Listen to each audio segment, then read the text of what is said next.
Minasyaitonirrajim. Bismillahirrahmanirrahim.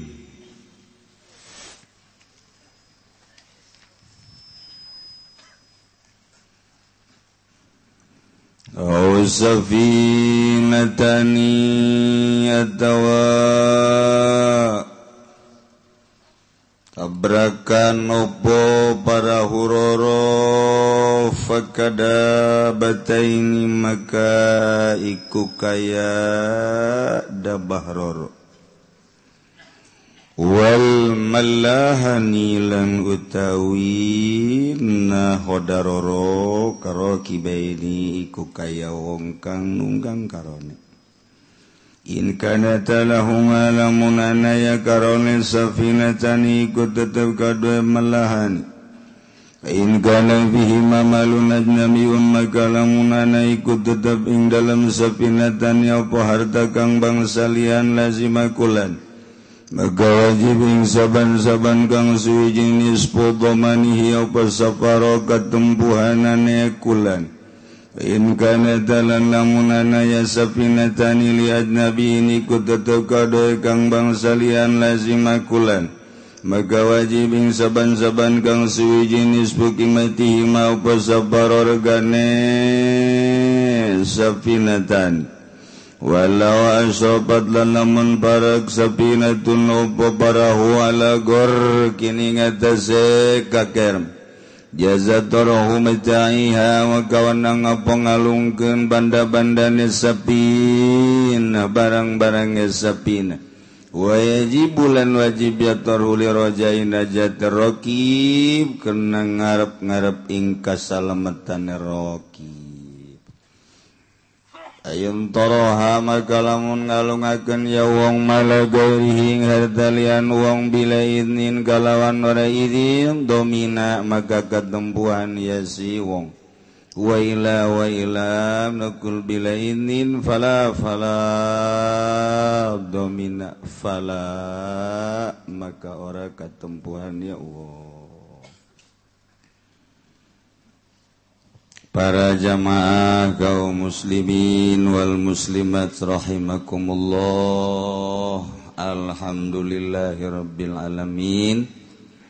Urang bersyukur ka Gusti Allah sabada urang libur sabulan leuwih hampir 2 bulan maka urang dina minggu ieu sakumaha rencana urang nu geus biasa minggu katilu setiap ba'da lebaran ngamimitian ngaji deui.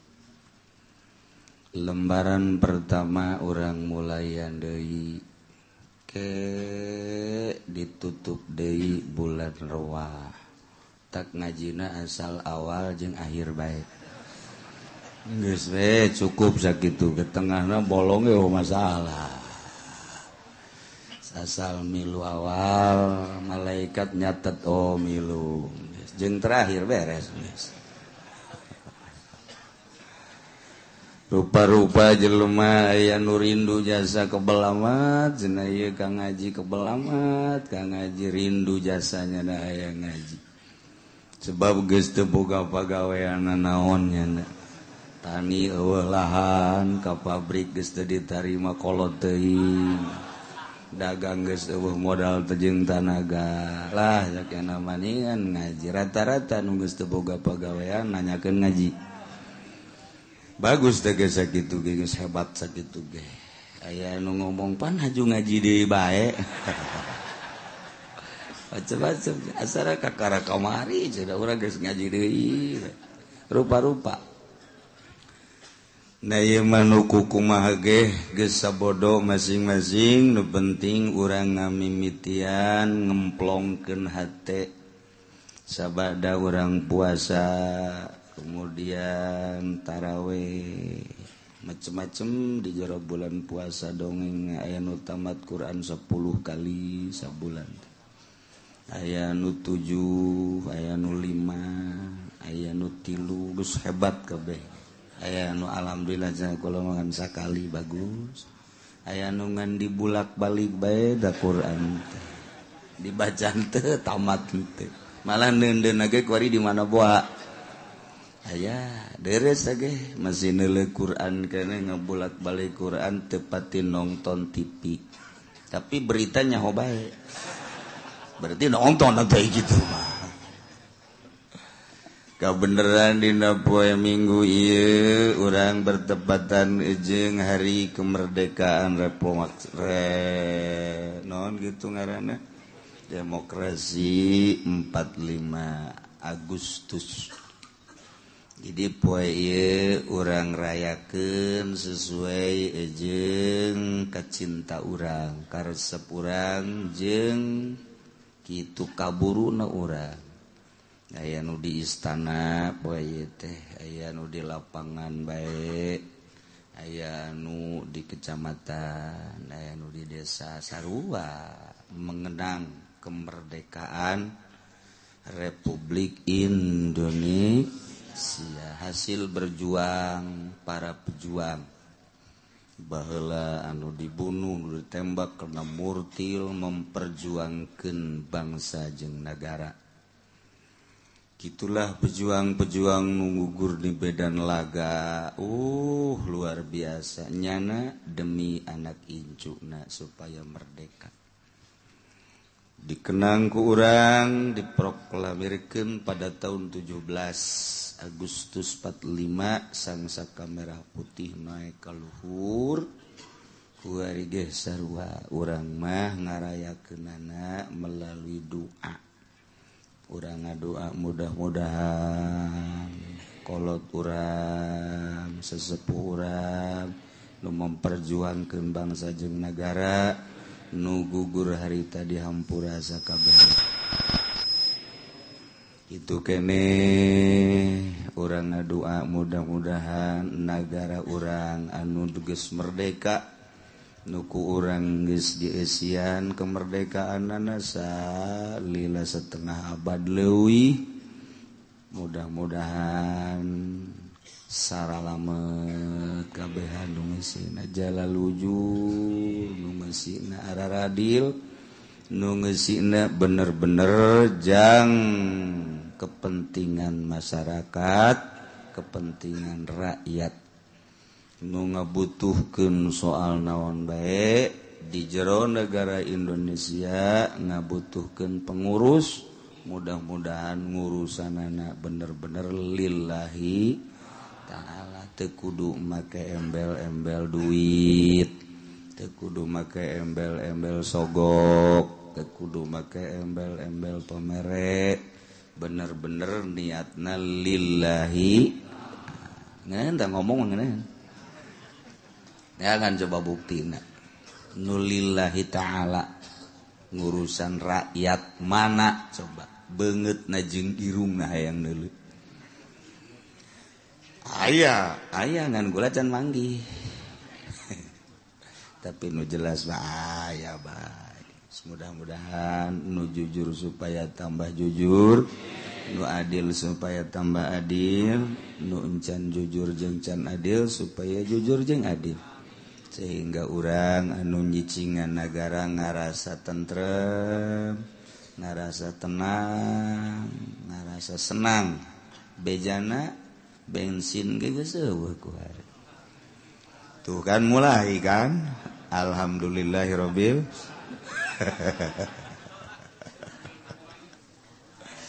asal ganti bae kepala negara beres bae, baju beda bae. Eta kekarak hiji. Kedua menjadi perubahan nilai duit, nilai uang. Nomor ketilu sistem perekonomian.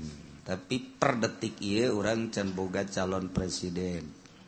Muasi kereh di urusan jang mingpin urang pangodokan, urang ketos ya, urang lembur can aya nu muncul. Wallahu alam kadituna kumaha. Mantap kurang tetep bae ngadoa bae. Embusan-embusan geus aya, embusan-embusan. Mawa ka dibejakeun.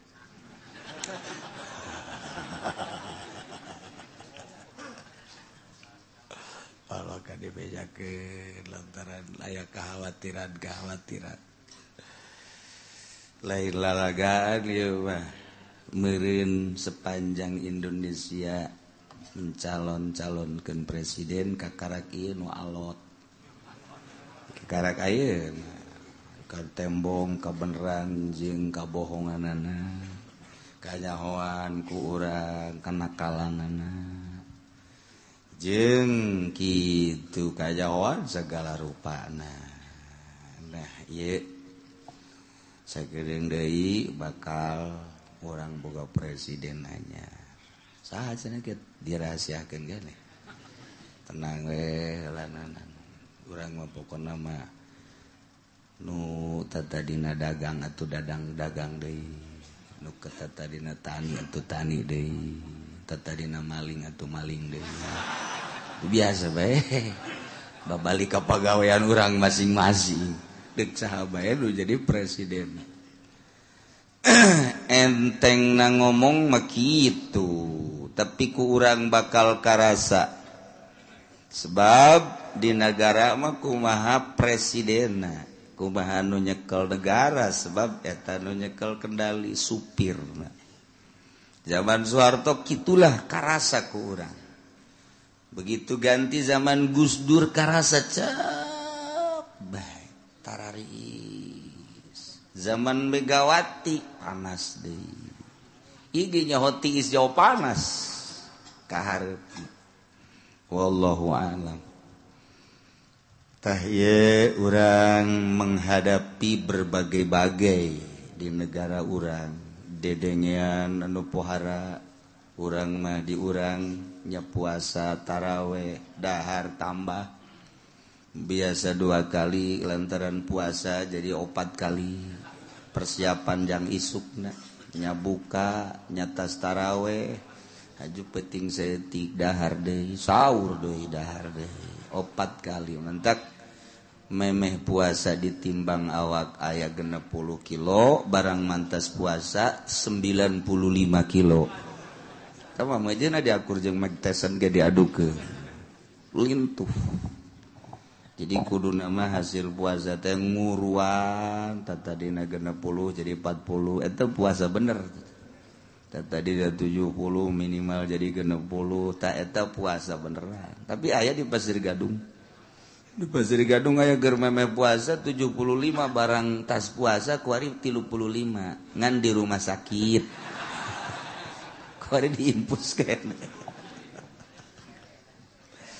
geus urang mah bersyukur mudah-mudahan puasa urang ditarima tarawih urang ditarima seluruh peribadahan urang ka sedekah-sedekahna ditarima ku Gusti Allah Subhanahu wa taala. Bu dedeh di negara batur mah geus Mesir, geus Syria, tambah di Palestina. Beri berita-berita anu datang ka urang mah ditayangkeunana hanya sepihak lantaran nu boga sumber beritana Yahudi berita-berita anu arah asli datang ka urang berita Mesir teu asli berita Syria teu asli berita Palestina teu asli hese aya ngan berita nu asli kumaha nu sabenerna kajadian di Palestina asli urang teu nyaho lantaran sumber beritana urang teu sepihak ti Yahudi nu boga kitu satelitna gara-gara di urang dijual satelitna mantak teu nyaho berita nu asli berita Mesir kos kitu teu puguh kumaha juntrunganana Syria teu nyaho juntrunganana kitu keneh Palestina teu nyaho juntrunganana lantaran di Indonesia eueuh nu ditunggu berita keaslianana di dieulah karasa eueuhna Gus Dur baheula masalah kejadian bae kurang di arep-arep iraha ye Gus Dur muncul asalnya na ngomong bae cair nyaho aslina eueuh nyana urang bener-bener kehilangan saha nu ditunggu berita keaslianana kuari saha nu ditungguan kuari berita asli urang nungguan NU milai NU na nungguan Muhammadiyah takabur nungguan ti parpol kos karitu boro-boro nyaritakeun keaslian berita luar negeri ngatur posisinya nage aing di mana riweuh di saha kuari ilmuwan mana nu ku urang didengekeun ceritana nu asli nu urang percaya di organisasi mana ti ilmuwan mana urang ngadengekeun di Indonesia mantak atuh geus we pa bisa-bisa berita teh kuari panyaho-nyaho panteu nyaho jadi ti urang jeung urang we ngobrol teh media geus disundatan berita teh 20% dia buah aya buah benerna 80% kabur lipisi atuh kitu keneh jelema nu ngarobrolna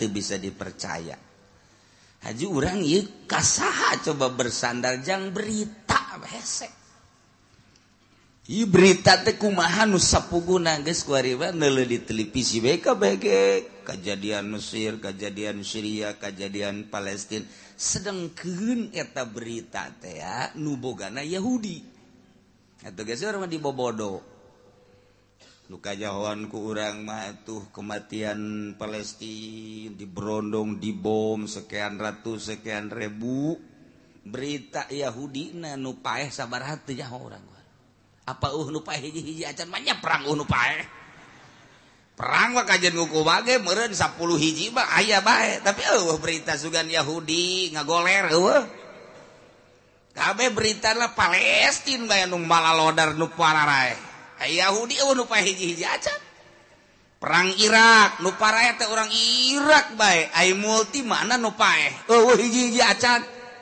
masa perang nu paeh di urang ge gelut memperjuangkeun limbah nu paeh aya eta sakitu limbah eta teu komo ieu badana bagi sabilillah di Palestina asal paeh seuri anakna paeh di medan laga bapana ngadoa masyaallah mudah-mudahan kula nyusul coba eta nu berita ka urang mana coba nu careurikna bae nu ditayangkeun teh padahal di Palestina begitu paeh nyana seuri lebih duluan mereka dia langsung ke sorga aing macan puguh coba eta nyana geus boga tekad paeh sorga masyaallah karim eta teh sieun datang ka kuari diberitakeun orok-orok pararaeh geus moal aya deui bakal neruskeun Palestina di mana horeng pemuda jeung pemudi beak dibom ka dituna geus moal aya nu ngalanjutkeun deui bohong kabohongan aku mah nu biasa tilok anakan ngadadak anakan nu biasa reuneuh hiji eta mah aya aturan opat sakali ngalahir ka kawasan Allah Subhanahu wa taala kumaha eta jih kuari mah 2 4 anakan teh ngajuru bahkan leuwih dahsyat deui di urang can kawin ge anakan eta leuwih dahsyat di urang mah khariqul adat tah mah budak ngan nu di ditu mah sorga nu di dieu mah jahanam tah mah tuh eta kamonesan Indonesia leuwih tibatan di Palestina onam anakan aya bapaan di urang mah geus model da pokona Indonesia mah mantak Amerika resepkeun model amat cek ini tuh naudzubillah min zalik wa min zalik nya kuari berita ISIS luar biasa datang ke Murigak Bulu urang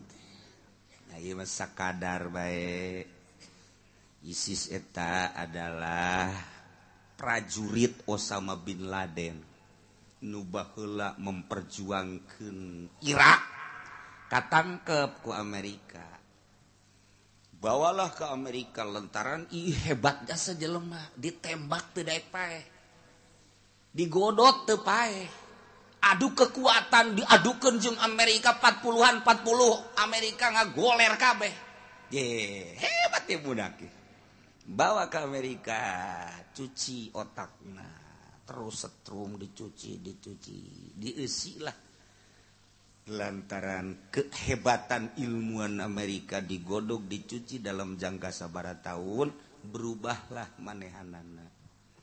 Berarti kuari dieusi bahwa di otak nate kudu aya khalifah. Berarti kudu beat. Nah, sahabat nu teu beat kanyana tembak. Bunuh. Lantaran geus pol jasa kos kituna dikencarkeun. Yeun lah organisasi Amerika teh ngaranna ISIS. Eta teh bahasa Inggris. Di urang mah lain ISIS ice ege. Jadi hampir sarua tah nulis ISIS. Tah dikaluarkeun bareat jelema nu barodo. Mulailah datang ke mujahidin. Mujahidin kita beat lantaran ieu teh endek yeun khalifah. Nyana. Loba ye endek yeun khalifah HTI, endek yeun khalifah wallahu alam, akur jeung teu nu jelas mah seperti gitulah. Nah, maka mujahidin dititah beat teu daek, nu teu daek dibunuh harita kana jeger-jeger tembak. Masyaallah. Lompatna ka Syria, datang ka kiai titah beat. Lantaran ieu teh memperjuangkeun agama. Nuzara tembak. Lantaran ieu ngagungkeun nu geus paeh, musyrik ka Allah bae. Ujung-ujungna engke nu toab ge dibunuh, bahkan Baitullahna dirusak lantaran kita ibadat teh ka Allah. Ieu jelema geus mempertuhankeun Baitullah. Tembak. Geus sabaraha puluh kiai nu ditembak. Yaman ditembak, Syria kiai ditembak, di Irak ditembak. Hebat dah Amerika teh kos kitu teh yeun ISIS. Atuh sababaraha mujahidin geus katembak, mungkin ratusan. Resahlah di Timur Tengah. Cuman cek ahli politik, kok dimunculkeunna ketika Israel terdesak sih? Urang mah teh nyahokan berita teh ngan saukur Palestina bae anu terdesak. Ieu hakikatna aslina mah Israel teh eleh. Terdesaklah Israel, dipunculkanlah ISIS, kan model. Kos gitulah beruntun batur mah. Urang mah nata urusan perekonomian, perpolitikan. Mun ieu ieu, mun ieu kieu ieu main catur bae. Lamun ayeuna Jokowi nu menang menteri agama saha, menteri perekonomian saha, menteri geus ditata rancanganna. Lamun ayeuna Prabowo nu jadi saha nu jadi menteri saha nu jadi eta lah.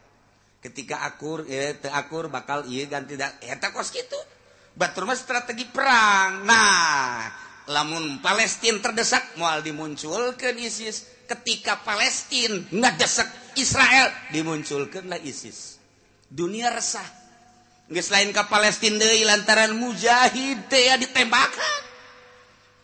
Yaman geus aya 20 kiai. Di Syria geus aya 30 leuwih kiai, di Jepang geus aya 18 mungkin 20 kiai. Nah, datanglah berita ka urang di Indonesia geus aya 2 titik ISIS.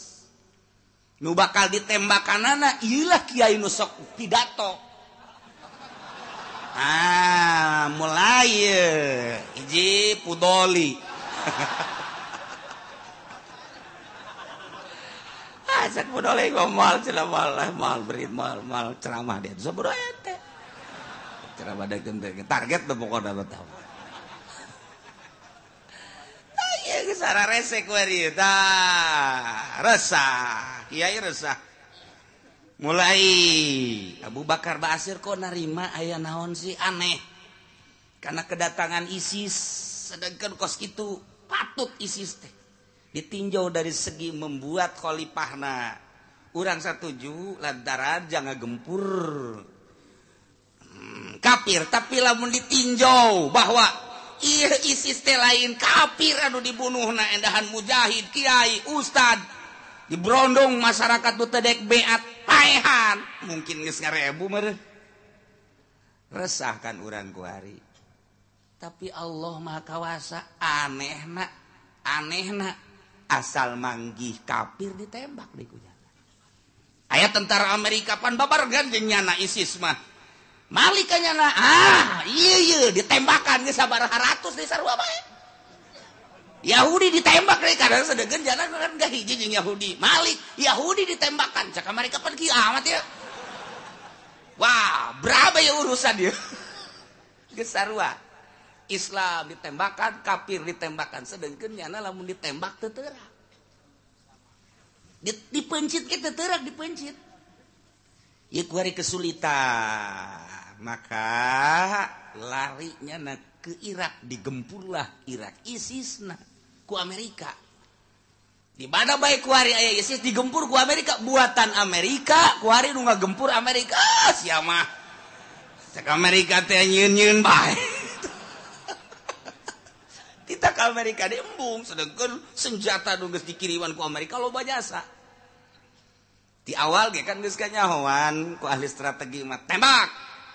Kiai deuleu kitu peluruna begitu dipeluru dia dulu oh buatan Amerika berarti buatan Amerika geus kanyahoan ti awal ge ngan di kitu dirahasiakeun kuari mah geus lain rahasia deui sebab tentara Amerika na parae bingung cek Amerika kunaon jadi malik ieu bedana cenah ieu ka Amerika siap ngan deuk nembakan urang Amerika ulah cek ieu ulah ka Amerika aing parae aku hari ger digempuran ISIS kan Islam keneh nu anu hancur mah di Irak geus hancur deui berarti di mana aya ISIS digempur ku Amerika nu hancurna Islam deui nah kuari keur meujeuna kos kararieu lah kaayaanana ieu ISIS pohara jasa cuman geus loba nu beunang katembak lah anak buah nama tinggal ieu nu aslina nu hese jasa di mana nyana aya ditembak di mana aya nyana dibom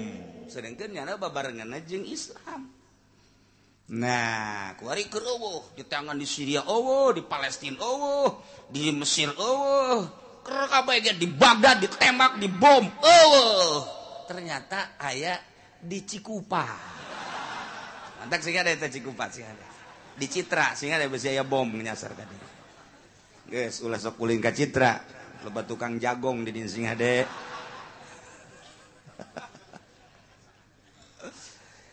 Cerita karamean dunia seperti eta ieu secara global mah seperti kos kitu.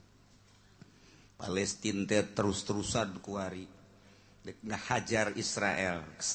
Lamun carita hawa nafsu mah geus tanggung, ngeun lain carita hawa nafsu, carita memperjuangkeun. Kuari geus kadesek Israel teh aya. Duh paehna ribuan sarua bae. Sadegeun nya mah pan saeutik. Jadi kuari aya sisa-sisa ada saya tiga. Aja salah letres deh. Salah letres tentara Yahudi teh dikiriman ku Amerika 20.000 ti Amerika. Datang ka ditu embung perang. Tentara Amerika salah letres deh sarua. Maha kawasa Allah. Hese urang menyaritakeun maha kawasa Allah dikirim ti Amerika ka Israel. Datang ka ditu embung perang. Ya kumaha cok ayo. Cak panglima Amerika terus dia dikirim ka ditu tita perang kunaon embung. Panglima bae cenah turun ka dieu. Kuari rembungan perang. Nu mantak embung kunaon? Lantaran kadang-kadang aya prajurit datang secara gaib. Langsung nembakan. Kente ditembak kabeh saparo aya ngobrol jeung nya. Disingcieuna. Deuk kumaha teh stresna. Perang sia hayo sia. Neraka dihareupeun sia. Nyana kan bingung stres lah nu aya. Satu, kedua boga senjata anu 2 kilometer leuwih bisa nembus. Ieu Palestina aneh. 2 kilo. Geus tenang-tenang we kieu tentara Yahudi teh dihajar ti jauh. Cep, golepak. Coba. Cek nu sejen teh pan ieu jauh amat.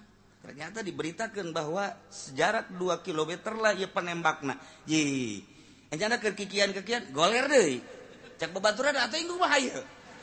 Stres lumpat deui. Ye teh batak salah stres kabeh. Mantak masyaallah. Di ditu mah stres ge perang di urang mah stres teh ditinggalkeun ku pamajikan. Stres sarua bae. Waalaikumsalam. Dari mana Mas? Baru cenah kula ti anu. Kunaon ieu ka dieu? Manta cai kiai. Kunaon? Pamajikan kula milu mudik, teu bebeja deui. Wah stres kuari. pamajikan anak milu mudik jeung batur tanpa bebeja ka salakina. Bodoh teu lalaki kos kitu. Pamajikan milu mudik jeung nu sejen kawin 3 sakaligus. Yo, kleran teh mah budak. Lo ayo ngejejerkeun. Pamajikan datang teh si mana sia? Milu mudik jeung sa nya tah aing 3 geus kawin deui tah. Geus. Stres kan pamajikanana. 2 stres, laki dan suami stres 2 anak. Macem-macem sebab stres. Nah iya sepanjang Ramadan kemudian Syawal urang mah ngeunah dahar, ngeunah nginum, ngeunah sare mudik ka Jawa Tengah, Jawa Timur nu kaseberang balik deui ka dieu. Di batur mah keur mempertahankan sejengkal tanah supaya ulah benang ku Yahudi. Pararaeh anak incuna.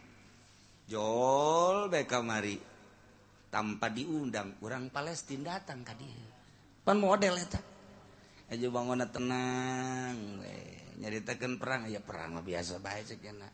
Suhada-suhada yang telah gugur sudah duluan ke surga caknya. Yang di Indonesia mah yang menonton belum tentu ke surga. Je beneran sih yang ngomong ya. Tenang. Dek naon teh jadi orang Palestina ka dieu dititah ku guruna teu sambaragat jadi boga guruna di Mesir, boga guruna di Afrika, boga guruna di Palestina, di ditu nu guru ka hiji Palestina, kedua Mesir, 3 Afrika, kaopat aya di Indonesia, kemudian masih kene aya deui di Yaman, mantak engke nya bakal ka Yaman ka guruna deui. Nah ieu datang ka dieu titah nempo nyana ku guruna sarua. Dianterkeun embung. Jana mah datang ka dieu sorangan, balik sorangan. Wallahu alam. Palestina apakah deket pengodokan? Ya urang itu tahu misteri ya tamu. Wallahu alam atuh buahnya buah henteu. Ya teu nyaho urang mana di mana cicingna, di mana dumukna guruna ditanya saat teu ngamejakeun rahasia cak dan. Tuh, engke bakal datang deui ke ka dieu ceukna kumaha diperintah ku guru. Urang teu ka Palestina tapi urang Palestina nu ka dieu. Aya naon di Palestina? Di Palestina teh aya Libanon, terkenallah Lubnan. Gunung Lubnan eta teu terlalu luhur, didinya lah perkumpulan para aulia Allah sadunya. Setiap ayana naon kumpul nunggu perintah ti Gusti Allah. Nempetak perang Palestina kuari mun ku urang dijabarkeun loba kaanehan-kaanehan. Geus puguh bom-bom anu ditikrek-tikrekeun ku nu gaib berupa kuda, lain hiji lain 2 bom. Kapal gitu keneh nu diluncurkeun tanpa awak, ditepak wae kitu ngaguling, ragag. Bingungeun Yahudi. Aya deui ketika perang aya nu merean bae korma jelema ti mana meureun datang. Aneh, ketika perang kan lapar, jol bae jelema lain make pakaian tentara, make pakaian biasa mawa salipi. Kan salipi mah apa no, teh urang saketi meureun. Teu mawa salipi ya, enggak babagi korma. Deuk model itu pada teh di Libanon mah di Palestina mah aneh. Dibabagi kunyana eta prajurit jeung tentara bingung jelema ti mana eta mawa korma muncul teu make pakaian tentara sedangkeun teu bisa asup orang asing maka dinya makanan ge sulit tapi nyana bisa ngababagi ke geus beres dibabagi caina sering saeutik di inuman kunyana ke eueuh deui deuk kumaha coba ieu mawa bener-bener bawa salipi ya mah kameron gitu tah ya Allah ya Rabbi. Masalah kajen kuku mage mun lain urang saketi kajen kuku mage urang kadu merak eta atau kadu hejo aneh kan anu di jero nu katutupan di terowongan eta teh kapan di barere kormana sapoe teh hiji jadi sabelah isuk-isuk sabelah deui jang sore. Di dalam bulan puasa jang buka setengah, jang sahur setengah. Eta teh korma hiji geus dipersiapkeun sedengkeun cai makan eueuh. Cai mah teu dibere. Teu nginum makan hese. Kaanehanana ketika dek nginum eta batu-batu kalaluar cai. Teu diberitakeun kan ka urang. Leg-leg ku sia TV berita kos kitu aya teu eueuh. Ayo ku sia leg-legan teh TV HP. Nu aya cangcut malulu pugu di HP mah. Oh, berita-berita itu keanehan Palestina emang kumaha gitu. Masya Allah. Oh, ketika aya nu ngahalangan eta teh mobil tank baja, jadi jarak teu bisa keluar. Ketika tankna berubah, keluarnya dianggap geus pararae. Lantaran sabulaneun sedengkeun ieu geus 40 poe, begitu kalaluar kaget. Asli apa ririwa? Nah, begitu ditanya asli, kok bisa kuat seperti eta lah. Jadi di jero guha teh aya nu merean korma, aya nu merean cai. Keanehan Palestina emang kumaha montok buki dahsyat bae ngalawan ka Israel teh. Lantaran naon? Orenganan teu kudu aya nu mere, teu kudu usaha ketika Allah kitu deuk mere melalui batu, melalui orang asing dan lain sebagainya. Per detik ieu masih kos kitu.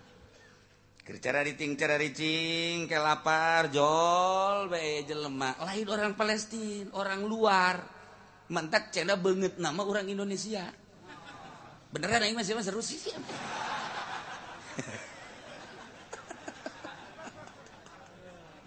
beungeut orang Indonesia rupana orang Indonesia pakaian orang Indonesia merean nu mantak di Palestina di ditu terkenal orang Indonesia. Orang Indonesia terkenal. Nah, orang Indonesia na orang mana? Teu nyaho ieu urang mana? Ieu urang Indonesia nu ngababagi korma. Nyana geus jauh nu bantah kayak urang Palestina ka dieu ge. Berarti kan teu sembarangan. Di ditu anu ngababagi korma, beungeutna ieu kos urang Indonesia. Nyana ngobrol beureun di ditu. Oh. Minen ente, di mana ente? Ternyata nyana teu bisa bahasa Arab. Saya mah ngaing meti kulon. Oh, kulon ya berarti. Asana ieu mah. Baduy ngaing-ngaing kieu mah kan. Eueuh beritana seperti kieu eueuh beritana. Pernah aya nu merean roti segala rupa, sebelah sewang. Montak istimewa perang Palestina ku ari paling dahsyat. Terus serangan-seranganna luar biasa. Berita ke orang hanya separuh berita. Ternyata di itu aya orang Indonesia loba. Di Palestina orang Indonesia loba. Keur mejeunna deuk nembak kieu toh. Cek. Mencar gua aing nu nembakna. Bisa orang mana? Allah ngomong. Atuh teu ngartieun bade itu Arab ieu Sunda.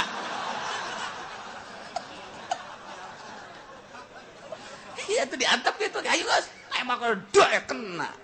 Tembak dia kena. Beres bikin deui lep eueuh. Ieu kamodelan perang Palestina teh seperti kieu. Nu matak Amerika kewalahan layeuna, senjata beak, tentara Israel ge beak dikirim ka ditu teh daek perang. Mentalnya na gencetan senjata. Nu minta gencetan senjata kan Israel.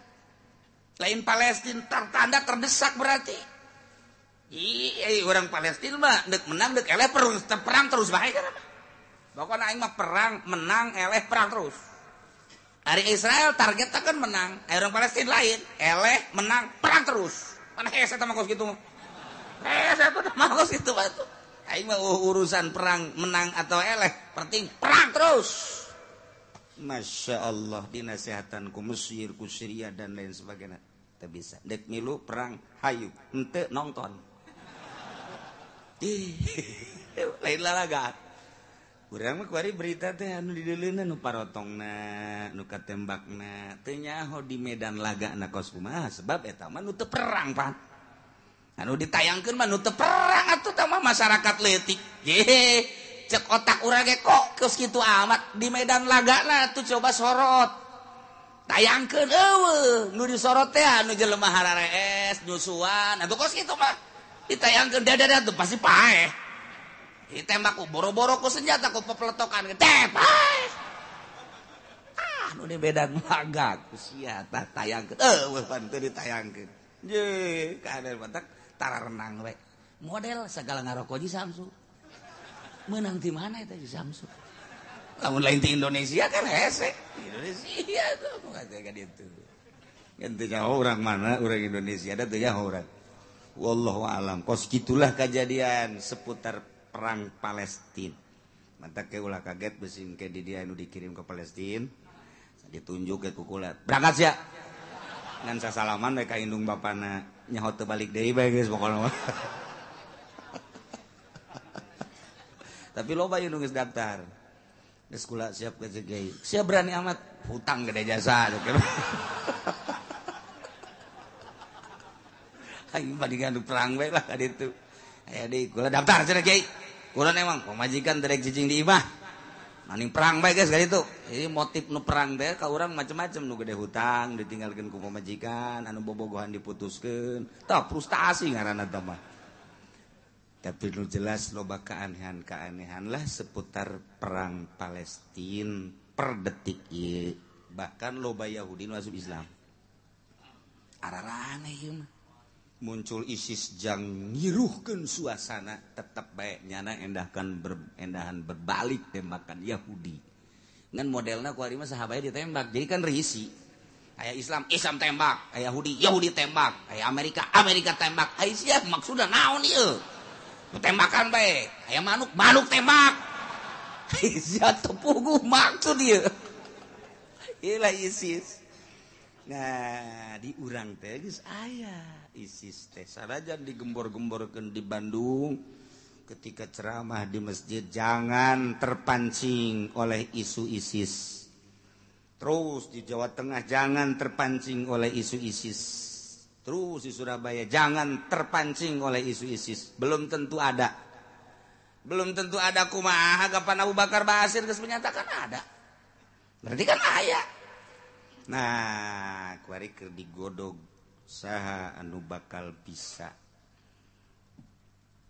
numpaskeun ieu ISIS nu geus aya di urang kuat jasa kayakinanana. Nah, mata kuari keur dipertimbangkeun andai kata Jokowi nu menang bisakah nyana numpaskeun ISIS. Seueur siapa heran. Mau untuk percaya teh gitu. Andai kata Prabowo mampukah dia? Iyalah nu keur dipertimbangkeun terus. Jadi lain urusan kalah dan menang lantaran ieu pergolakan di Indonesia kaharep aya sababaraha anu ngarecokeun. Hiji kadua ieu bakal RRC milu di Indonesia. Lantaran Jokowi didukung oleh RRC berarti Cina mentek Cina 100% ngedukung Jokowi. Eueuh hiji-hiji acan Cina anu milih ka Prabowo.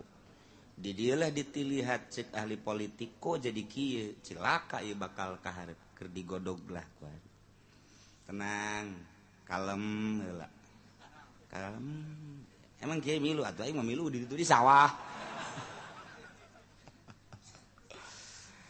Itu penting nu mamana ge kuari bakal beat lantaran kaharepna pohara. Urang mah sakadar memperpanjang kontrak Amerika lah dan lain sebagainya lain eta. Tetapi kaharep geus kanyahoan bakal loba gerakan-gerakan saha nu bakal mampu. Sebab ieu peperangan berlanjut di ditu. Lamun terus di ditu milu Mesir milu, Syria milu ka Palestina, Turki milu. Didinyalah bakal milu sababaraha negara di antarana Indonesia ge luar biasa kan ka Palestina bakal milu. Nah ieu saha ke anu menjembatani mantap kuari nu boga pencak gara siapkeun pencakna jang naon kiai jang ka Palestina lain meupuhan bapak bae minimal malah rame ya urusan negara urang menceritakeun negara seperti gitulah encan perpolitikan perekonomianana perbudayaanana. Lamun urang nyaritakeun Inggris. Perang teh kan butuh biaya. Israel ngebom Palestina, butuh biaya. Sabaraha hiji bom. Biayana meuli bom ti mana? Tah eta teh anu ngabiayaan urang. Ketika orang belanja di Lipo kan eta teh boga Bill Clinton. Didinyalah dana dicokot per benda sabaraha persen dibawalah ke Amerika pakai ngebiayaan Israel. nu dibunuhna Islam Palestina nu ngabiayaan anak urang. Ayo ya lebaran kamari kan baralanja. Indomat teh teu kebunga umat Amerika, 2 sekawan Amerika kula pernah dicaritakeun. Ka mana-mana kuari per satu benda aya jatah lah. Jang 2 hiji kristenisasi pembuatan gereja di Indonesia, nomor kedua di samping pabrik-pabrik. Eta Indomat nomor kedua, dana tersebut dikirimlah ke Amerika untuk membiayai Palestina, untuk biayai Israel. Urang mereka bulu kan lamun kos gitu. Satu sisi orang butuh balanya ka Indomat, satu sisi orang di jerona kos gitu. Baheula mah aja pabrik-pabrik ya ikat, ya engsel, ya anu eta teh pan geus kanyahokeun. Di jero nate ya aya dana untuk kristenisasi. Nu digawena orang Islam. Da kumaha deui atuh? Memang kos gitulah perputaran perekonomian jeung perpolitikan. Pantak kuari anu paling ditinjau anu teu pula pilu. Sanu teu pula pilu? Salap. Di Irak aya salapi, di Palestina aya salapi, di Mekah sanajan Wahabi ge aya salapi nu baheula mah Said Maliki terkenal ku ari kuputrana Said Abdullah. Kemudian di unggal negara salapi teh aya bae. Nah, paling loba salapi teh di Indonesia. Di Indonesia membuah wahara jasa. Di Irak aya tapi teu terlalu loba. Di Palestina sanagara Palestina aya hiji doang salapi. Pondok pesantren salapi ngan hiji. Nu lain-lainna formal pendidikan non modern di Syria di non Yordania. Di Yordania nu sakitu deukeut jasa tah. Ka Palestina teh deukeut, kemudian negara kelahiran para nabi. Neangan nu salapi hese. Neangan nu salapi teh hese. Kula nanyakeun teu nyartieun, kula nanyakeun sababaraha nu ditanya, ayalah nu paham. Aya ge hiji 2 doang, leutik di sisi saeutik. Etalah cerita salapi nu menjamur mah di Indonesia doang. Mantap ketegeran Indonesia luar biasa. Negara lain mah dijajah ku Amerika. 1 tahun 2 tahun berubah. Urang dijajah ku Belanda baheula 3 abad. Ditambah ku Inggris, ditambah ku Jepang. Tetep bae mau kaneron bae. Teu robah. Urang kulon atuh biasa bae. Kulon kos gitu. Urang Tangerang kos kieu bae. Urang Garut kos gitu bae. Eta dek ngebalikeun budaya pang babari-babarina, tapi di Indonesia mah hese. Hese orang Indonesia mah. Bangun huae. Tapi nyana mah kos sireum, cek urang Bandung teh mah sireum ge katincek mah ngegel. Eta teh pribahasa ulah kieu sireum katincek atuh paeh. Ulah kitu. Teu bahasa teman-teman lain pribahasa. Tuh sireum katincek-tincek teh mah ngegel. Eta teh bahasa priangan. Mantak orang Indonesia mah sanajan huahe ye we gelut batu hayu bae dek eleh dek menang boro-boro agama di Indonesia mah awewe be digelutan perebut awewe segala penteu etis eta kos kitu di mana mah eueuh di Indonesia doang mending mun diperebutkeun geulis henteu deui nya nyungir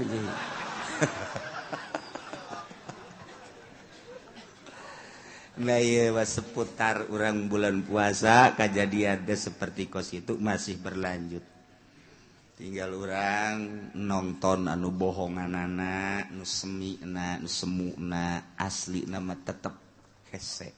Hiji jelema nu ngajelaskeun tentang nu asli. Berita nu asli, urang teh haus sayang berita asli na kumaha. Bagdad kumaha keaslianana ku ari teh jauh setelah teh ya Gus Dur kabehan. Di Indonesia kehilangan. Naon sebab sumber berita asli nu. Sabodo teuing nu penting mah urang kuray mulayan urang tadarru babalik ka Gusti Allah melalui pengajian.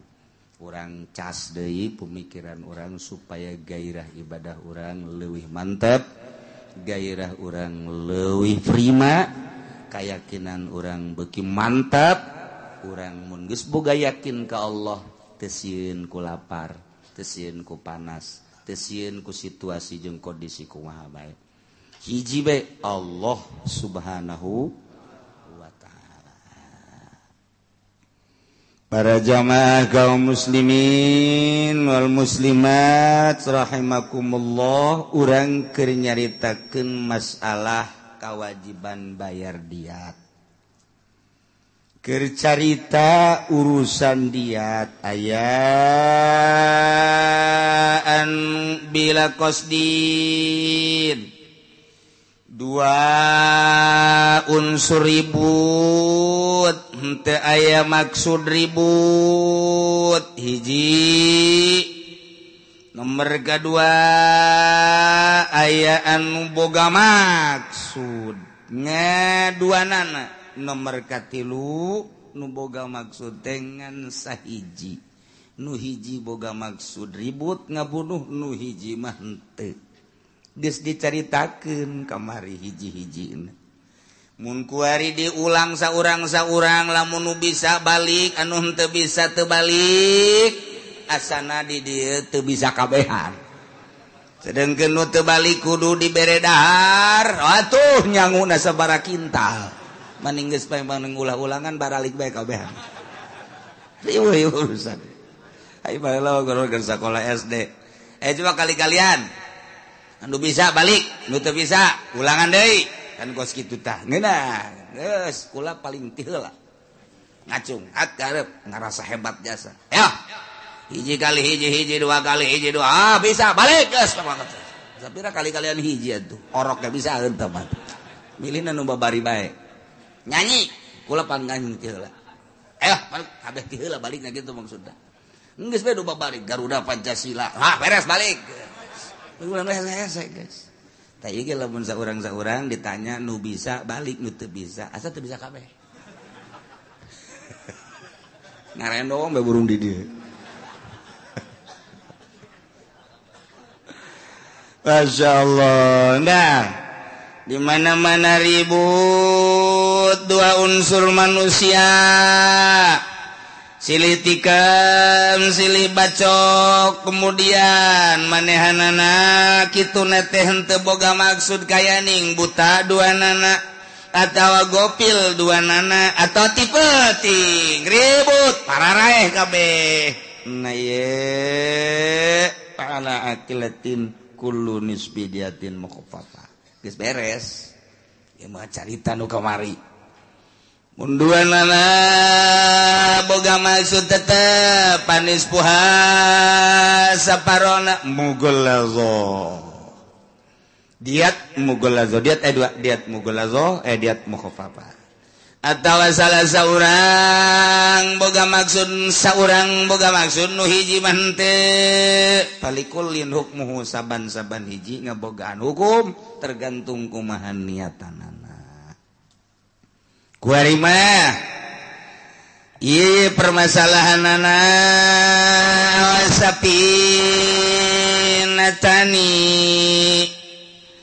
dua perahu tabrakan di laut teu diceritakeun lautna nya perahu mah pasti di laut nya perahu di jalan raya tah mah kos babadean bae naon sababna sia jalan kereta api lamun pas aya jalan mobil kudu aya tutup ngingong gitu di Garut mah kitu pan loba Garut kereta api asal dikliwat bae ditutup kan jalan raya babadean naon sebabna macam-macam tak jawaban aya hiji oh sebabna lamun teu ditutup nyana mengkol ka dieu sia aya bae teh jelema di jadi besi mengkol ditutup rupa-rupa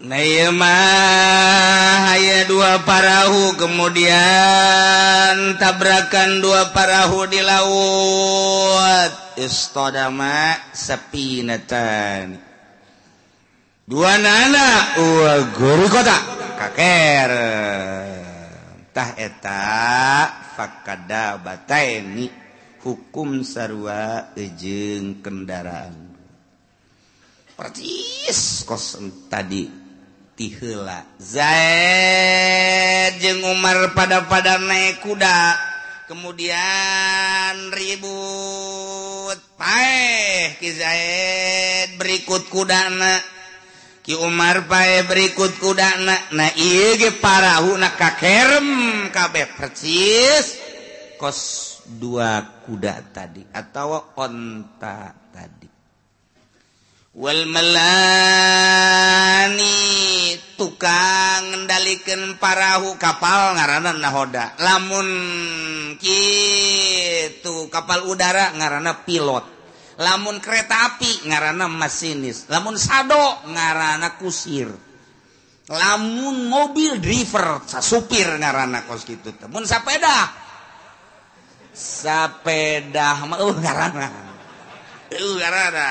tukang ojek dong motor ojek sarua nah itu bang tapi lamun parahu kapal mah nahoda sarua lah malahani kok malahani sih menang nyokotina milun ay milun asin uyah lantaran cai laut cai laut eta asin rasana kos uyah maka jelema nu ngendalikeun parahu atawa kapal disebut malah sebab loba ulin dinu asin nahoda ngaranna nakuari malahani karokibaini dua jelema anu ngendalikeun parahu percis kos numpak kuda atau numpak onta bain kana talahuma lamun memang parahuna nu nyana berikut jeung nyana jeung parahuna nu nyana kabeh artina parahuna ge nu nyana ieu ge sarua bae tadi sakumaha Zaid jeung Umar ribut naik kuda paraeh kabeh percis kos tadi bae nisbudiat maksudna kemudian pain kana fihi mamalun ajnabiyun lazima kulanis podomani mun bae dina parahu teh aya harta nu sejen lazima wajib kasaban sahiji sebagai nahodana kudu mayar nis podomani saparo katempuhanana katempuhannya na beus aya penumpang mun aya penumpang milu rusak hartana kakerem bayar separo doman wa in kanata lamun parahuna duanana liat nabi nu batur lazima kulanis pukimatihima wajib saban saiji mayar harga dua parahu Zaid ngendalikeun parahu ku parahuna lain nu ki Zaid nu ki Khalid ki Umar ge jadi nahoda kapal atawa parahu ieu lain anu ki Umar anu ki Bakar nu batur tabrakan kakerem kabeh nah ieu wajib bayar saparo sahana nu wajib atuh akilahna asobahna walau asofat sapinatun ala gorkin lamun parahu kakeng oleng datang ke tengah laut kapal oleng kaieu teh ya untuk menyelamatkan nyawa maka ditinjaulah ku nahodana besi berat teuing ieu babawaanana maka jang nyalametkeun roh nyawa manusia benang ieu barang-barang babawaan dipiceunan ka laut dialung-alungkeun ka laut untuk menyelamatkan roh yakni nyawa mentak walau asopat andai kata sapinatun hampir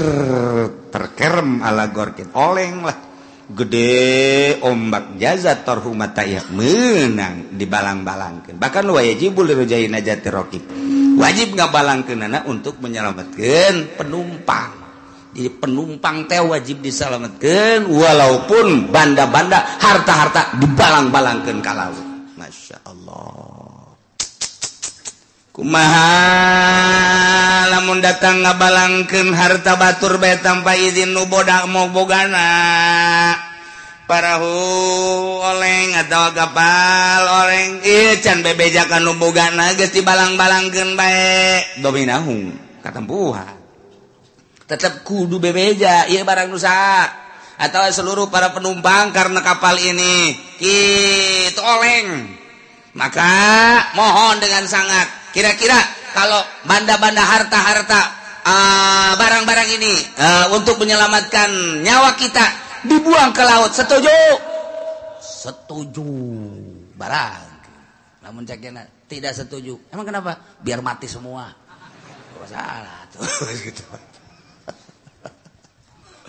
Wa ila bala lamun manehna aya izin bila izin tadi mah katempuhan mun izin teu katempuhan datang di balang-balangkeun bae tanpa izin katempuhan lamun geus aya izin teu katempuhan aya Kangjeng Nabi Yunus ya Kangjeng Nabi Yunus lahir di Irak nyana dakwah dibohongkeun ku kaumna hawa nafsu lompatlah nyana ka Yordan didinya lompat manehanana begitu lompat melalui kapal etalah teu meunang ku hawa nafsu nabi nah datang ka kapal keur tenang-tenang nya nama kalem bae cek lah ayeuna lompat lantaran kaum nu milu hiji-hiji acan ka aing bos ngadoa nya na Gusti los tah siksa abek nyanana naik kapal oleng ya sekarang Nabi urus kabehan paeh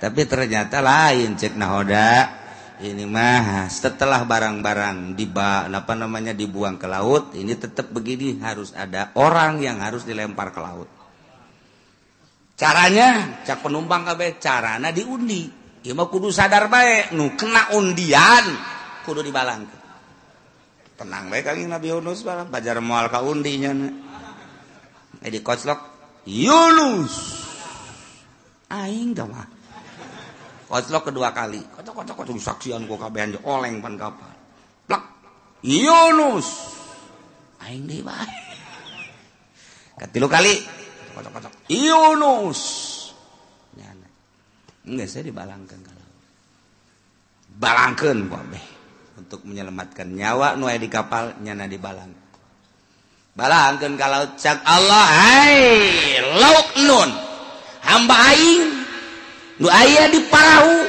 dek dibalangkeun legleg ku sia lecet siapa yang disiksa ulah lecet seutiga-tiga acan oh cak lauk nun siap kekuasaan Allah begitu dibalangkeun blok lob disangga ku sungut lauk nun blek cak Kangjeng Nabi Nuh aing di mana ye ieu jalain laut barang di deuleu ieu mah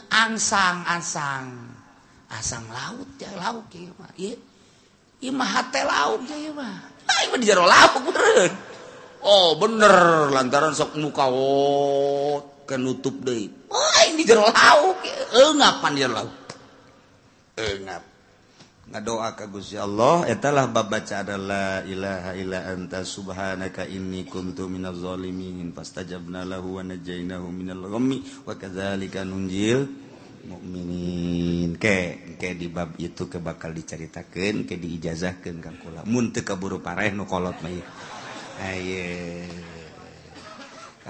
menang 40 poe langsung Kangjeng Nabi Yunus dilahirkeun sak Allah hai nun gerak keluarkan hamba aing awas teu meunang lecet setik-etik aja keluarkan puroso di Nenawa balik deui ka Irak Nenawa teh Irak langsung nyana kieu sakumaha orok nu katalak dilahirkeun we bentar oh aya di sisi tangke dongeng panjang na mangke ngan ieu keur carita oleng na kapal yang nyalametkeun kitu penumpang barang-barang dialungkeun asal aya izin mun teu izin katempuhan nya kemudian bahkan jelema ge kepada Kangjeng Nabi Yunus geus aya kudu da kitu dibalangkeun bah masyaallah walau qala alqi wallahu a'lam